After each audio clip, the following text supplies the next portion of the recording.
Bien, ya estamos. Entonces, preguntas. A ver, hay una que dice, ¿qué podríamos hacer si una persona tuviese un infarto? ¿Ya? En caso de ser así, tenemos que actuar con lo que es soporte vital básico. ¿Ya? Las personas, cuando sufren un infarto, pudiésemos encontrarlo de dos formas. Uno, que todavía él esté consciente o que ya esté inconsciente. ¿Ya? Si él está todavía consciente y les dice que, o sea, les muestra cómo ha sido el dolor, ¿ya? Ya saben que es un infarto, ¿ya? Lo primero que hay que saber inmediatamente es si el paciente ya toma medicación para eso, porque algunos pacientes ya saben y toman medicación. Si es así, rápidamente hay que proporcionarle su medicación que él toma. No se olviden que vamos a tener un tiempo, porque el corazón no se muere hasta los 20 minutos. Por eso le decía que antes de los 20 no es todavía infarto, ya es angina. Entonces tenemos ese tiempo para recuperar de que vuelva a pasar sangre al corazón. Ya, si es que el paciente está medicando, eso es lo que hay que hacer rápidamente. Si es que no, ya lo que podemos hacer es darle rápidamente, si tenemos a mano, una aspirina, ¿ya? Mejor si es una aspirineta que sea debajo de la lengua, para que se salga y absorba más rápido, ¿ya? Eso evita que si hay un coágulo trancando lo que les he dicho ahí, se pueda romper fácilmente y entonces no llegue a consolidarse el infarto, ¿ya? Eso sí tenemos a mano, porque tampoco hay que perder tiempo buscando una aspirineta, ¿no? O sea, si lo tenemos a mano, aprovechamos y le damos eso. Ya, si estamos en casa, lo que hay que hacer es rápidamente trasladarlo en una movilidad, teniendo en cuenta que cualquier rato le puede dar un paro. Y ahorita vamos a hablar cómo se actúa en un paro, ¿ya? Si hay posibilidad de darle oxígeno en el camino, mucho mejor. O sea, si una ambulancia tal vez, o en un centro de salud que nos pueda proporcionar oxígeno, nos facilitaría bastante, ¿no? Porque eso ayudaría a que el corazón aguante un poco más, ¿ya? Lo otro que si ustedes saben hacerlo es colocarle una vía en el camino, no perdiendo tiempo.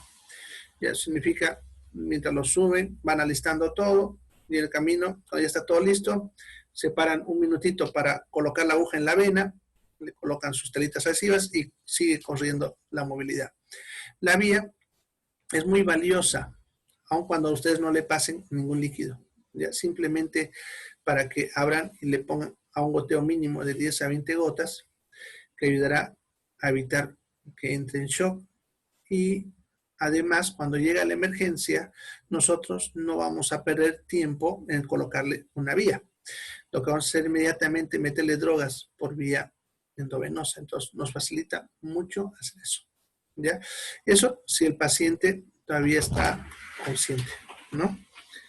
Ahora, si es que el paciente ya perdió la conciencia o de repente en el camino les pasó eso, porque puede pasar que ya pierde la conciencia, debemos suponer que está en paro, ¿no? Digo, debemos suponer que suele pasar. Para eso simplemente hay que evaluar si no estás respirando.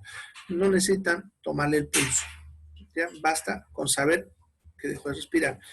¿Ya? Si eso ocurre, lo que hay que hacer es inmediatamente empezar reanimación cardiopulmonar. ¿Ya?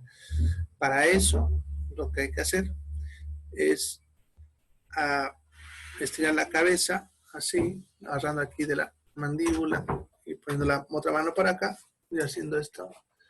¿Ya? Y una vez que hacemos eso, le tapamos la nariz, le abrimos la boca y le damos 2 respiraciones. O sea, nosotros, boca a boca, le metemos 2 respiraciones. ¿Ya?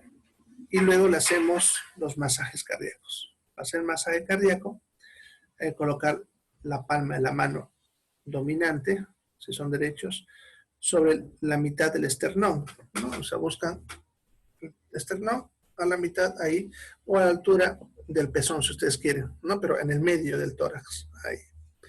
Ahí se coloca la otra mano encima y se empieza a presionar lo suficiente como para por lo menos hundir unos 5 centímetros, ¿ya? Y eso tenemos que hacerlo 30 veces.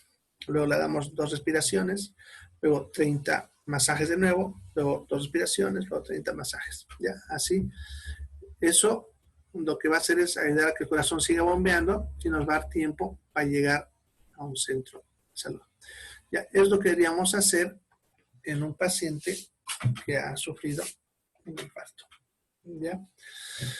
Bien. A ver, otra pregunta. Dice, ¿es normal? ¿Es una persona de 23 años? No, no es normal. Y en ese caso habría que analizar los tiempos, como decía. Si dura menos de 5 minutos, no se preocupe. ¿Ya? Pero si dura un poquito más de 5 minutos, ya hay que averiguar cuál es la causa. ¿Ya? De todas maneras, en personas jóvenes de sexo femenino, lo más frecuente suele ser que sean problemas de los nervios de esa zona o musculares. ¿Ya? Es lo más común. Sin embargo, siempre hay que descartar patologías cardíacas, ¿no? Para eso es bueno hacer un buen examen médico. Se necesita no solamente analizar cómo es el síntoma, sino escucharlo al corazón y tocar ciertos puntos para ver de dónde proviene el dolor. Ya, porque si al tocar ciertos puntos en la superficie genera dolor, eso no es corazón, sino debe ser alguna otra estructura, ¿no? Que suele proceder. La única forma de saber eso es tocando, y eso lo suele hacer el médico en un examen. ¿Ya? La otra pregunta. ¿Cómo se hacen los masajes? Bueno, lo que les respondí ahorita, ¿no? Ya, de todas maneras, si ustedes entran a mi página de YouTube, que de repente ya han debido entrar algunos, que es donde están los enlaces, ¿no? De los videos, entren ahí al canal de YouTube y pueden buscar más atrasito, hace como unas 3 semanas que he dado un seminario sobre soporte vital, y ahí pueden ver a detalle cómo se hace el procedimiento del masaje al corazón. Ya, porque como es largo de explicar, necesito dibujitos, no tengo ahorita a mano, pero pueden entrar ahí, como eso es público, ustedes pueden entrar y mirar ese seminario. Ya son 2 horas y algo, ya son 3, está dividido, así como mis clases dividido, entonces pueden mirarlo ahí sin ningún problema, ya, todo el procedimiento. ¿Los problemas cardíacos del corazón son hereditarios? No, no son hereditarios, sin embargo, el riesgo sí puede ser heredable. Se ha visto que hay personas que tienen más predisposición genética a desarrollar enfermedades vasculares como la arteriosclerosis, las que les mencionaba hace ratito, que es la que hace que los vasos se cierren. Entonces, no se hereda el problema cardíaco, pero sí la predisposición a que tus arterias más rápidamente se dañen, ¿ya? Y por lo tanto, más tempranamente tengas infartos o cosas así. es lo que se hereda, pero no la enfermedad cardíaca en sí. ¿Ya? Bien, la circulación mayor y menor. Bueno, eso se ve en fisiología, porque cuando hablamos de circulación mayor y menor, son términos que corresponden a fisiología, ya no anatomía. Sin embargo, aquí lo vamos a ver rapidito, para tu curiosidad. Ya, se os voy a dibujar acá en este corazón, ¿ya? De la aurícula derecha, que sería esta, la sangre pasa al ventrículo derecho.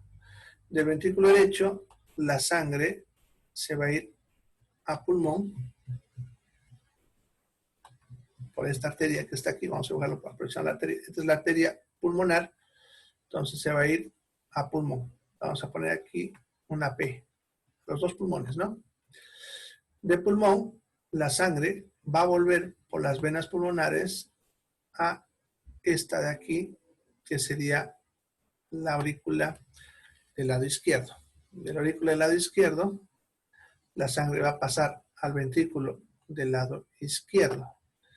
Y del ventrículo izquierdo, la sangre va a salir por esta arteria, que es la aorta, hacia todo el cuerpo. Le vamos a poner aquí una C, que sea todo el cuerpo. Y del cuerpo, la sangre va a volver por las venas, hacia las venas cava superior e inferior, para terminar aquí en la aurícula del lado derecho. Entonces, todo ese circuito de la sangre. Le llamamos circulación mayor al que va al cuerpo, ¿ya? Que sería lo que es esto de acá, ¿no? Ahí.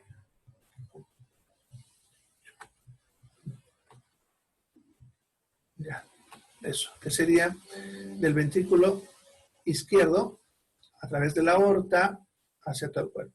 Y de ahí, a través de las venas cavas, hacia la aurícula del lado derecho. Esa es la circulación mayor.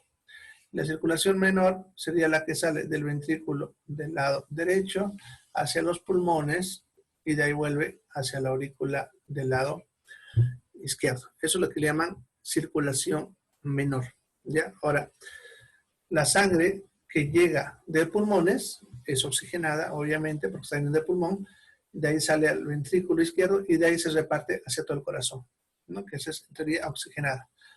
¿Ya? Y la que vuelve de todo el cuerpo es la no oxigenada, que volvería a la aurícula del lado derecho, ventrículo derecho, y de ahí sería hacia los pulmones. ¿Ya? Ese sería lo que es circulación mayor y menor y cómo se mueve la parte oxigenada. En sí, lo que vuelve del pulmón está oxigenado y lo que va hacia el pulmón no está oxigenado. ¿Ya? Bien, no sé si eso responde sus dudas. Bien, ¿alguna otra pregunta? ¿Preguntas? Cuando a una persona no tan adulta, se puede decir, se enoja bastante o sufre una impresión alta, el infarto, ¿cómo es que se le da infarto a esa persona? Por la impresión, por todo eso. Bueno, para que una persona al enojarse sufra de infartos, tiene que ya tener la patología. O sea, no es que una persona sana se enoja y se infarta. No pasa eso. Ya tiene que estar ya enfermo. ¿Ya? Y también puede ser que no sea corazón, sino que sea también cerebro, porque a veces eso suele pasar.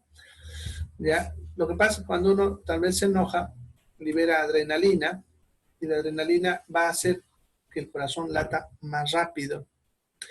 ¿Ya? Si estamos hablando de un corazón que ya tiene por sí mala circulación, que algunas de estas arterias que hemos visto ahorita, que está en la imagen, están obstruidas, pero no totalmente, sino parcialmente. Eso significa que como están obstruidas parcialmente, pasa suficiente sangre para mantener bien al corazón en condiciones tranquilas. Pero cuando estoy enojado y le libero adrenalina, eso hace que el corazón lata más rápido.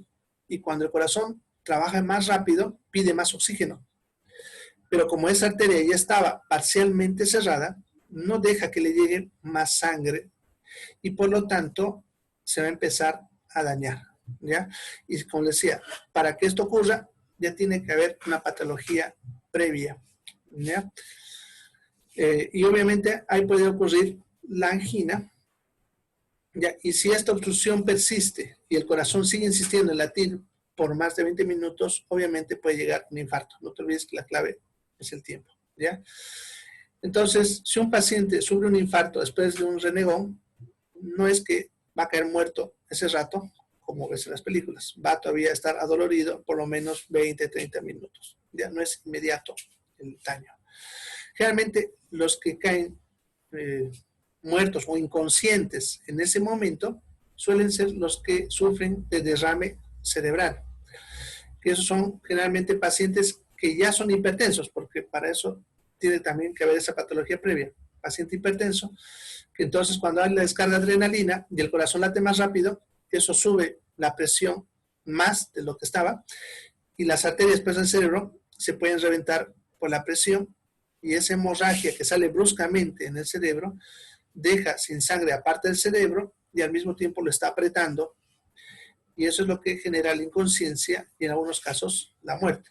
Generalmente su pronóstico es peor que el de un infarto, ¿ya? Entonces, esas dos circunstancias pudiesen pasarte cuando uno reniega, ¿ya? Bueno, ¿alguna otra preguntita? ¿Alguna otra curiosidad que tengan?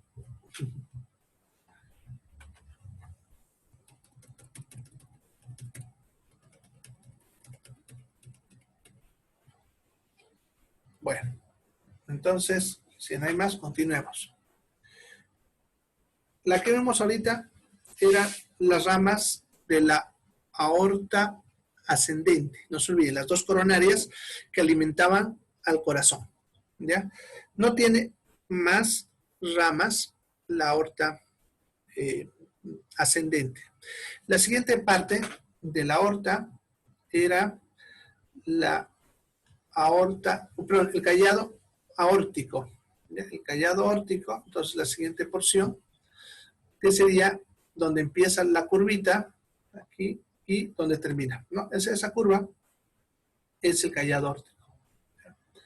Ahí vamos a estar rayando para que se note bien.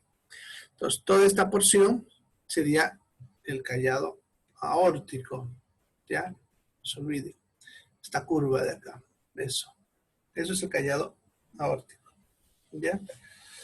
Ahora, del callado aórtico solamente salen 3 ramas, que ahí están viéndola en el dibujo clarito, las 3 ramas que salen del callado aórtico. Son, la primera sería esta, que estamos apuntando ahí con la flecha, sería el tronco brachiocefálico. Entonces, la primera rama es el tronco brachiocefálico. La siguiente, esta de acá, sería la arteria carótida primitiva izquierda. Lo voy a poner por aquí arriba la flecha. ¿Ya? Esta ahí. Es la carótida primitiva izquierda. Y la última rama, esta de acá, sería la arteria subclavia izquierda. ¿Ya? Entonces son las 3 ramas que salen del callado aórtico. No se olviden. ¿Ya? Tronco brachiocefálico, carótida primitiva izquierda y subclavia izquierda. ¿Ya? Bien, hasta aquí es lo que es diferente entre derecha e izquierda, porque a partir de acá, lo que pase a la derecha a la izquierda es idéntico, ¿ya? Para entender eso, fíjense que el tronco brachiocefálico, que es la primera rama, ni bien sale, avanza unos centímetros y se divide, dándome 2 ramas, que son la carótida primitiva derecha y la subclavia derecha, ¿ya? Entonces, como ven, la carótida del lado derecho sale del tronco brachiocefálico. La carótida izquierda sale del callado directo. Lo mismo, la arteria subclavia del lado derecho, ¿ya? Sale del tronco brachiocefálico. En cambio, la subclavia del lado izquierdo nace directamente del callado aórtico, ¿ya? Bien, a partir de acá, lo que hablemos a la derecha se aplica a la izquierda. O sea, no hay por qué estar hablando a ambos lados, ¿ya? Hablaremos primero de la carótida, y eso sería complementario incluso a lo que me preguntaban hace rato.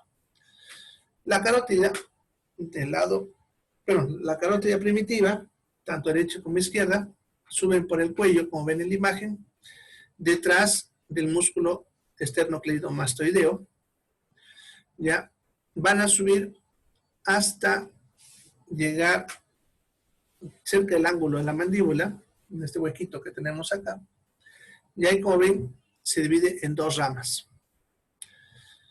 Una rama va a entrar dentro de la cavidad endocraneana, que sería esta de acá, esta que empieza acá, sube y termina ahí.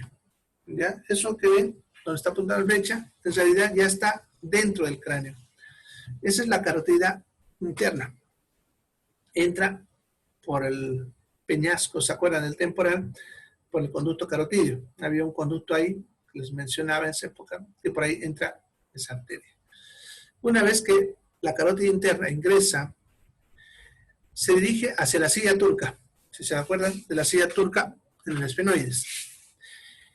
Y ahí se va a conectar con la otra carótida del otro lado y con una arteria que viene por la espalda, que se llama arteria vértebro-basilar, que sube por la parte posterior del cuello, ya penetra en el cráneo y se conecta a estas dos carótidas y forma aquí alrededor de la silla turca, en esa zona, una estructura vascular que le llamamos el polígono de Willis. De este polígono de Willis salen las arterias que alimentarán al cerebro, ¿ya? Cerebral anterior, media y posterior. Son las arterias que alimentarían al cerebro, ¿ya? Entonces, lo que es la carótida interna, por lo tanto, tiene como función alimentar, ¿ya?, al cerebro, ¿ya? Fíjense, es una arteria específica para el cerebro, ¿ya? Bien, la otra carótida sería la carótida externa, que sería esta otra que ven que se dirige un poco hacia atrás. En realidad está avanzando por fuera del cráneo, ya al pasar poquito por debajo de la oreja, da esta que es la temporal. Aquí me falta una ramita que viene hacia la mandíbula, que se llama facial, y la otra que sería la occipital. O sea, da la vuelta hacia atrás y de ahí suben sus ramas hacia el cráneo. Esta otra arteria, la carótida externa, es la que se encarga de alimentar todas las demás estructuras de la cabeza, ¿ya? Huesos y partes blandas. Cuando decimos partes blandas, nos referimos a lo que no es hueso, ¿no? Grasa, músculos, piel, ¿ya? Entonces, la carótida externa es prácticamente la que alimenta a toda la cabeza, ¿ya? Y la carótida interna, fíjense, solamente para el cerebro, ¿ya? Bien, esta carótida interna, cuando se obstruye, es la que produce las famosas embolias que han debido escuchar hablar, que quedan paralizados la mitad del cuerpo, ¿no? Que han debido una vez ver pacientes así, y que se debe a lo mismo que hemos estado hablando de los infartos, ¿no? La misma causa, las grasas, las arterias, todo lo mismo, solamente que ahora aplicado a la arteria que alimenta el cerebro. ¿Listo? Bien, ¿alguna pregunta hasta acá?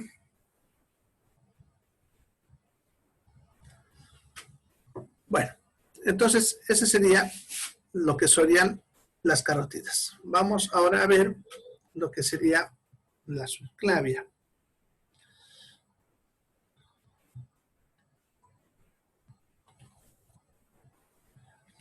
Bien, la clavícula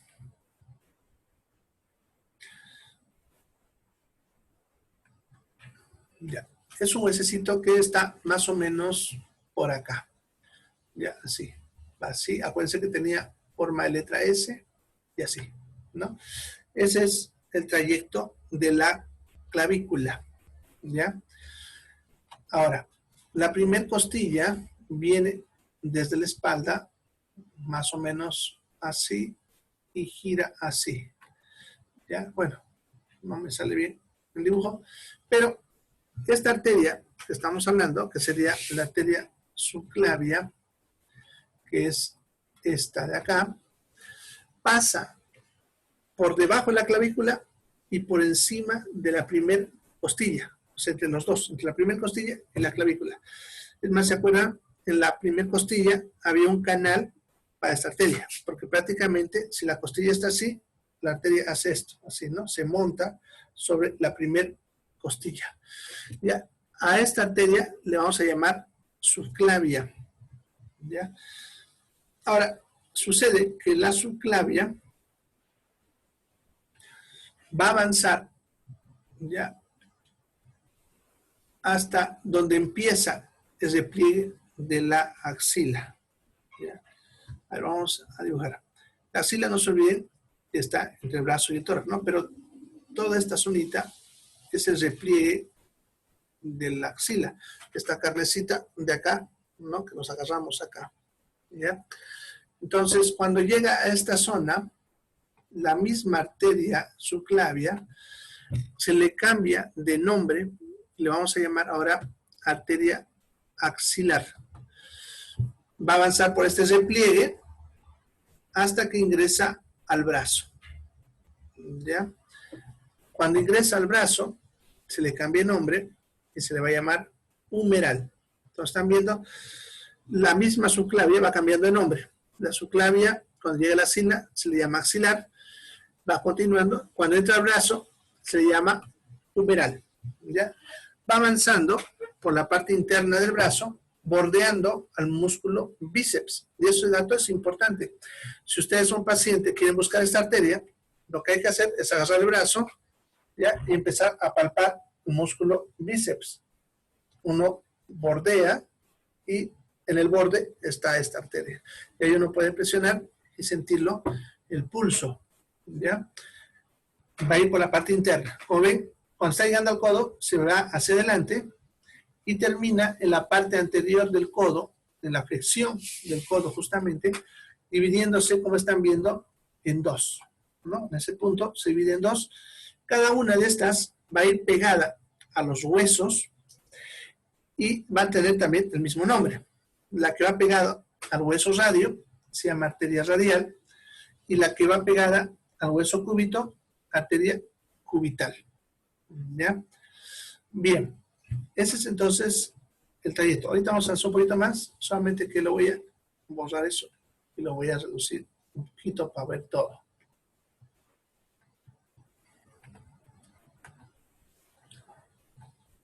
Bien, acá está. Entonces, volviendo. La subclavia es esta que ingresa a la axila. Esa porción se llama axilar. Luego ingresa al brazo y se llama humeral hasta la flexión del codo, donde se divide en dos. La radial, que baja pegadito al hueso radio, ¿ya?, que sería esta de acá, la radial, y la otra que va pegadita al hueso cúbito, que sería la cubital, que sería esta de acá, ¿no?, la cubital. Estas dos, como ven, bajan, ingresan a la palma de la mano, y miren, aquí en la palma de la mano se unen las dos arterias, la radial y la cubital, y forman esta estructura que se llama arco palmar. ¿Ya? Esa estructura de ahí, que sería la unión de las dos, radial y cubital, es el arco palmar. ¿Ya? Ahí terminarían estas dos. Del arco palmar salen, como están viendo, 5 ramas. ¿Ya? La primera rama es la arteria del dedo pulgar. Esta solamente es para el dedo pulgar. Y las otras 4 se llaman interóseas, que se llaman así porque bajan entre los huesos, metacarpianos. ¿Ya? Los huesos, ¿se acuerdan de acá? Entre medio. De ahí el nombre de interóseas, porque están entre los huesos. ¿Ya? Esas serían las arterias interóseas. Estas arterias interóseas avanzan por el resto de la palma de la mano hasta que llegan a la base de los dedos, si ustedes quieren, aquí donde nacen los dedos, y como están viendo, se dividen en ramitas para cada dedo, ¿ya? O sea, cada interósea se divide en 2 ramas para cada dedo. Y estas ya que entran en los dedos, se le llaman arterias digitales, ¿no? Entonces, hasta ahí terminaría toda esa derivación. Entonces, las ramas que están viendo que salen del callado aórtico son las que van a través de la carótida a la cabeza y el cuello, y a través de la subclavia a los brazos, ¿ya? Ahora, la subclavia, en esta imagen no lo tengo, pero ya les vamos a mostrar después cuando veamos la descendente, ya da unas ramitas, la subclavia, que van hacia atrás, hacia la espalda, hacia la columna vertebral, dándome las arterias vertebrales, que luego forman la basilar, que les decía hace rato que entra hasta el cráneo para formar polígono de Willis, junto con las carótidas. Y da unas ramas que van a ir debajo de cada costilla, que serían las intercostales. Da la primera y la segunda intercostal. Las siguientes son dadas por la descendente torácica. Ahorita vamos a ver si nos da el tiempo. Bien. ¿Alguna pregunta hasta acá? ¿Preguntas?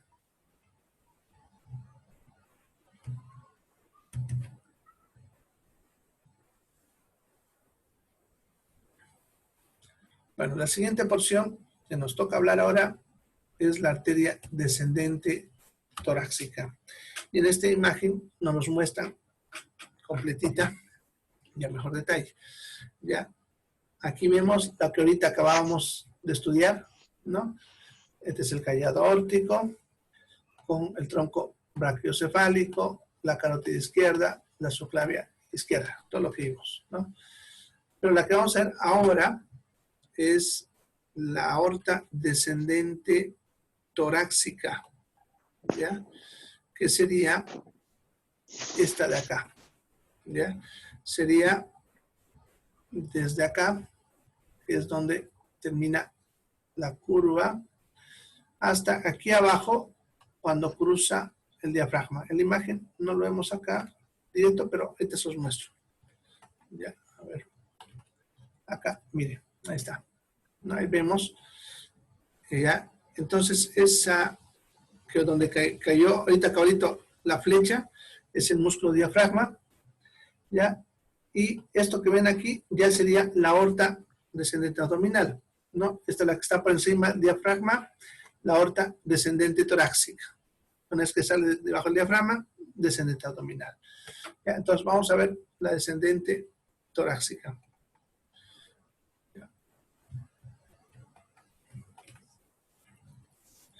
Bien. ¿Qué ramas da la descendente torácica? Primero, me va a dar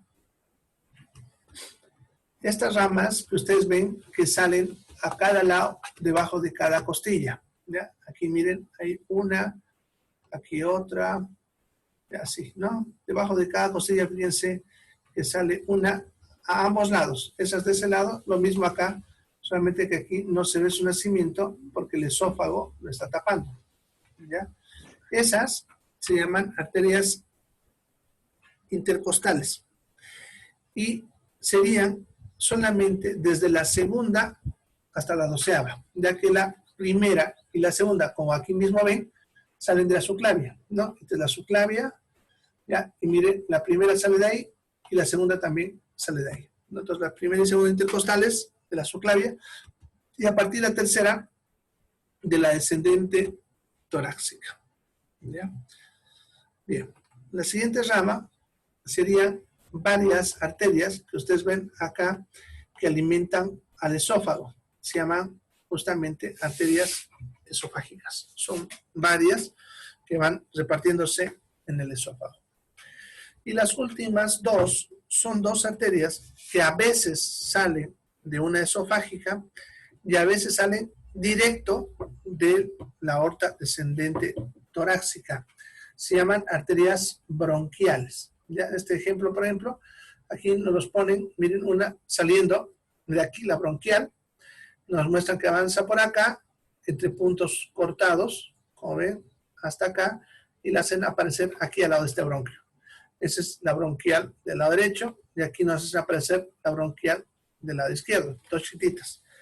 Son dos arterias pequeñitas que entran a acompañar a cada bronquio. Ya se les llama bronquiales, derecha e izquierda. ¿Ya? Entonces, esas serían las ramas de lo que es la descendente torácica. Entonces, ¿qué alimenta estas ramas? Están viendo esófago, bronquios y las intercostales alimentarían a todo lo que es la caja torácica. Eso significa a las costillas y a los músculos hasta acá adelante y llegan hasta el esternón. O sea, todo lo que son los huesos y partes blandas del tórax. Ya serían alimentados por las intercostales. ¿Ya? Bien. Pregunta nomás, Ale. Ya ahí nos vamos a quedar también porque ya no hay tiempo para seguir avanzando. ¿Qué pregunta? En su gráfico anterior, doctor, la arteria que iba por el cuello a la cabeza, ¿qué tan profundo está o se puede sentir? Por si alguna una cortadura o algo. Ya. No sé si bien. Sí, no está muy profunda.